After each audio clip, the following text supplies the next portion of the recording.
This is happiness, to be everything at once. Be unblinded, be unlearned, be unbridled and unburned.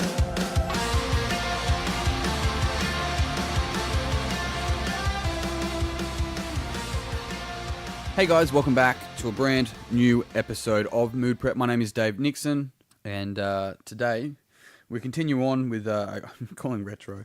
I'm not sure if a year is long enough to be retro. I know I've got friends that will be like, no, David, that's not the case. Nintendo is retro. Anyway, whatever. We're going to talk about the truth about judgment, and what that really means is, I could just tell you the answer now, I suppose, of what I'm going to talk about. It'll save you 7 minutes. But the interesting thing around judgment is that we often have these thoughts that come to mind. We often have these thoughts that come to mind about how other people judge us. Or maybe we get offended when other people do judge us. What we need to understand if we want to move past judgment is understanding that if people are judging us, it's because it sucks, but it's because they judge themselves. Being in a space of judgment doesn't mean that whether they like you or don't like you or whatever the case might be, it means that in their mind that's how they operate throughout the world. So we all judge from some point of view to make sure that, we're going to be safe and that we're going to be fed and that we're around people that care about us, all that sort of stuff. And that's a normal thing. Someone walks in the room, there's judgments that occur naturally. Everything from beauty standards that you may hold through to, once again, safety standards, familiarity. Do I know this person? Judging is a natural reaction to reality. So it's interesting when people are like, don't judge me. It's like, well, I have to judge you to some degree so that I'm okay and safe, right? But if I hold a thought about you that's I think you're an idiot, for example, let's run with that. That has nothing to do with you, really. The judgment is within me. It's my opinion based on my filters and my small experience of you, right? Because it is a small experience. So I'm not actually judging you. I'm judging my experience of you based on my frames of reality. It has nothing to do with you, right? And most of the judgment that we actually experience is within our own head, the potential judgment of someone else. And when we act in a particular way to hope that that person doesn't actually end up judging us the way that we think that they might judge us. This comes down to the quote, once again, of, I'm not who I think I am. I'm not who you think I am. I am who I think you think I am.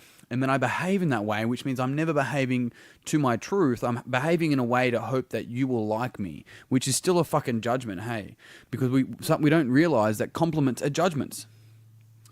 So when we can be in a space where neither compliments nor potential bad, negative, whatever you want to call it, judgments, criticism, can touch us, then that's the space where we're truly ourselves.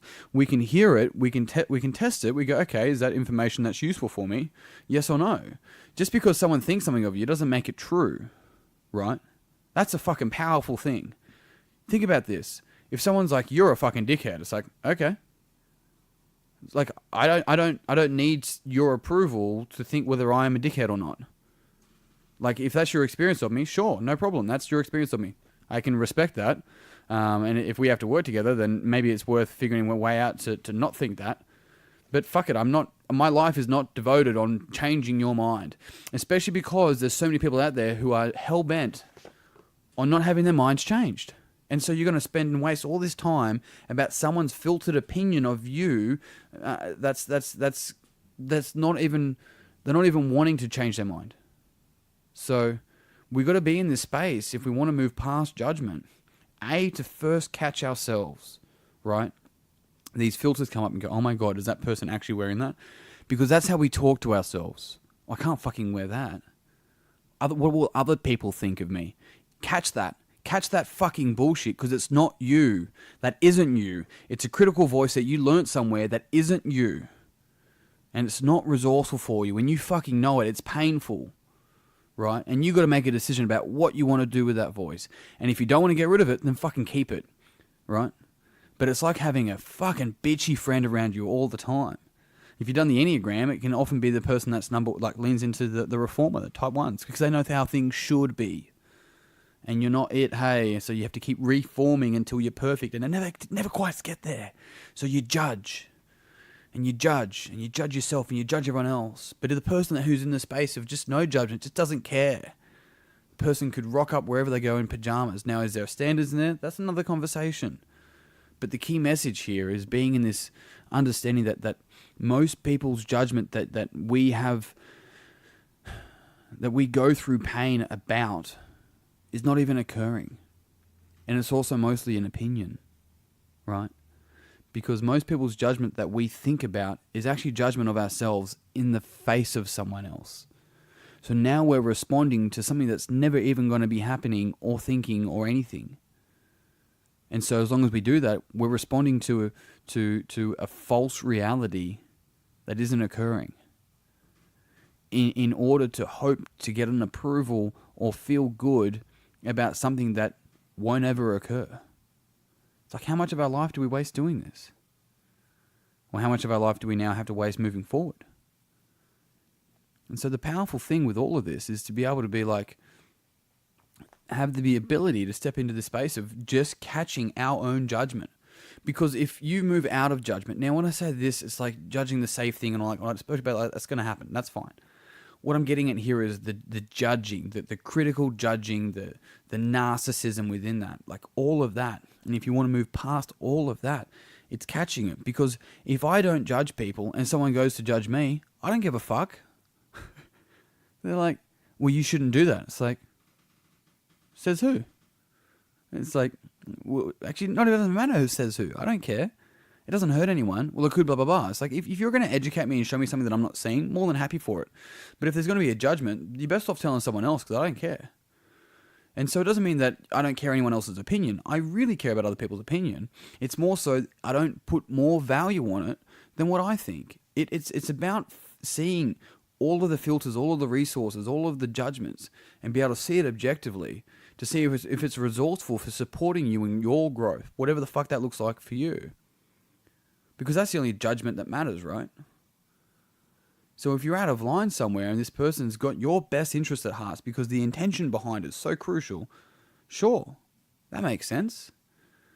But if the person's had a bad day and they're just trying to bait you, what are you going to do about that?